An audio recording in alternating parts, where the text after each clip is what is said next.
so sorry.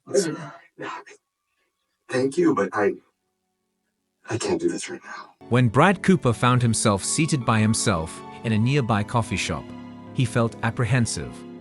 His latte sat in front of him, and it had not yet been consumed. Although he was mixing it, his concentration was focused on something else. It had been quite some time since Brad had last communicated with Lucas.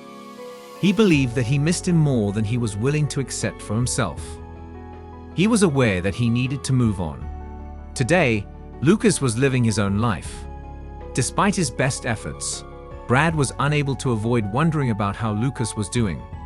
It was his Aunt Selina, whom he knew might provide him with answers, that he had approached for assistance. As the door opened, he observed Selina Wu, who had entered the room. As she always did, she gave off an air of calmness while exuding might. In order to separate the crowd, she made her way over to his table. She sat down and placed a little envelope on the table before setting it down. Selina stated, "You desired to have this." Her tone of voice was soft yet persistent.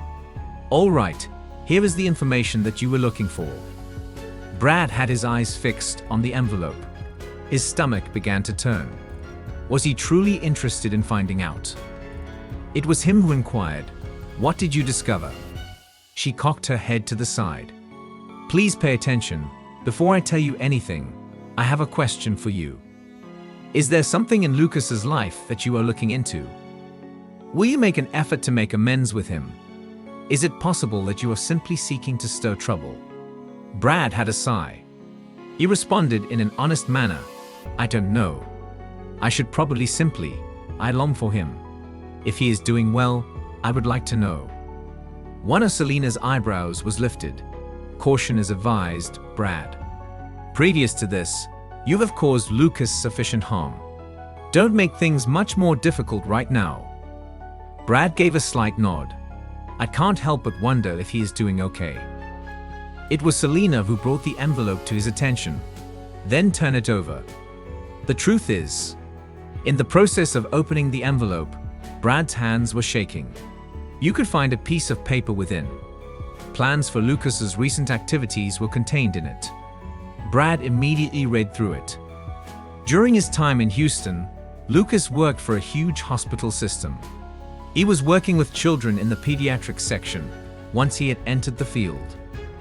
In addition to that, he was conducting voluntary work, working at a center for LGBTQ+ individuals and mentoring young people.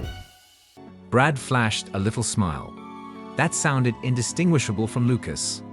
He was continually contributing to the betterment of others and making a difference. On the other hand, Brad noticed something else. During that time, Lucas had been spending time with a man named Ryan. Ryan was employed at the same hospital in the capacity of a physical therapist. In addition to being co-workers, they gave off the impression of being close. Brad felt his heart sink. Even though he was aware that Lucas would have to proceed, the fact that he had to read it in words still caused him anguish. "Who is this guy that Lucas is dating?" Rob asked in a low voice. In response, Selina stated, "That appears to be the case." Nothing could be deduced from her face. The two of them have been seen attending events together. According to my sources, it seems as though they are content. Brad gave a slow nod. He endeavored to ignore the pain that was there in his chest. "Good," he confirmed. "Lucas is truly deserving of happiness." Selina gave him a moment of her attention. "In all seriousness, are you okay with this? Just leave it alone if you aren't doing it. Lucas has moved on with his life. Perhaps it's time for you to do the same." Brad feigned a smile at her. "I'll be all right. Many thanks for your assistance." When Selina stood up, she brushed her jacket. "Brad, you need to take care of yourself. Do not engage in any foolish behavior." And then she wandered off, allowing Brad to think about his thoughts on his own. Felix has sent a text message. While Brad was seated with him, his phone began to buzz. Upon lowering his gaze, he became aware of a message that had been sent by Felix Dubois, a friend and colleague. "Hey Brad," said Felix. I would like to keep you connected to Lucas. Could we get together at a later time? Brad wore a frown. In general, Felix would not bring up Lucas until it was pertinent to the conversation. As he responded, his heart was beating rapidly. Of course, Brad replied. When and where is it?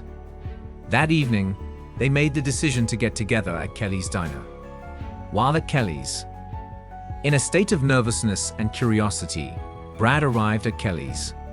Felix was already seated in a booth when we arrived. He motioned for Brad to come over.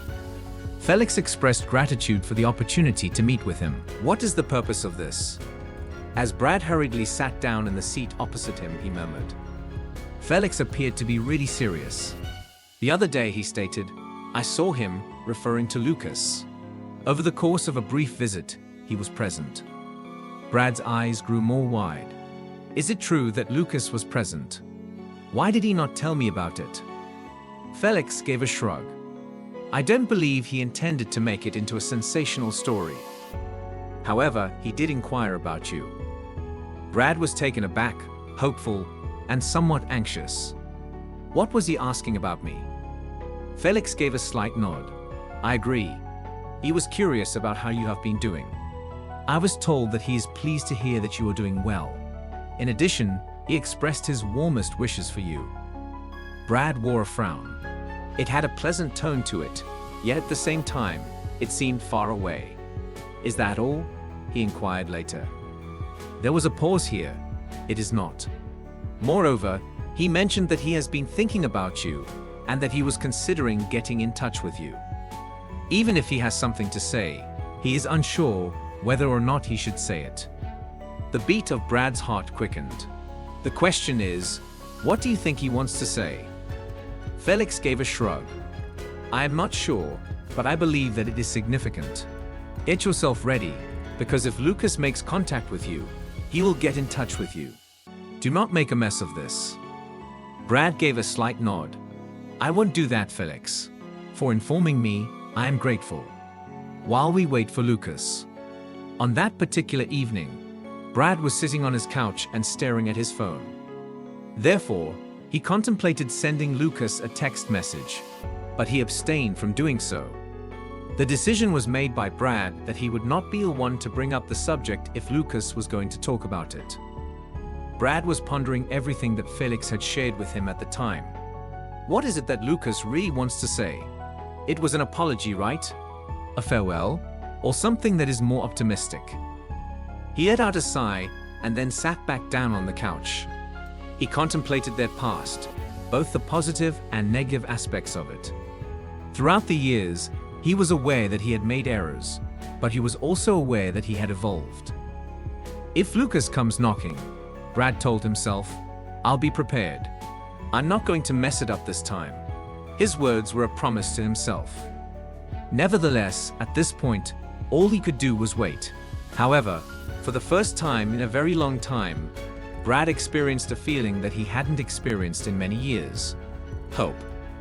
Perhaps this was a chance to start over and make things different.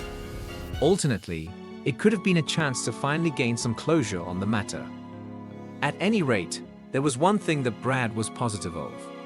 He would approach it in a different manner this time. He would not let fear or blunders prevent him from achieving his goals. Brad was eager to listen to whatever impact Lucas had left on him, no matter what. Which is why doing shots isn't gonna be enough. Elizabeth, what are you talking about?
person at the bank too?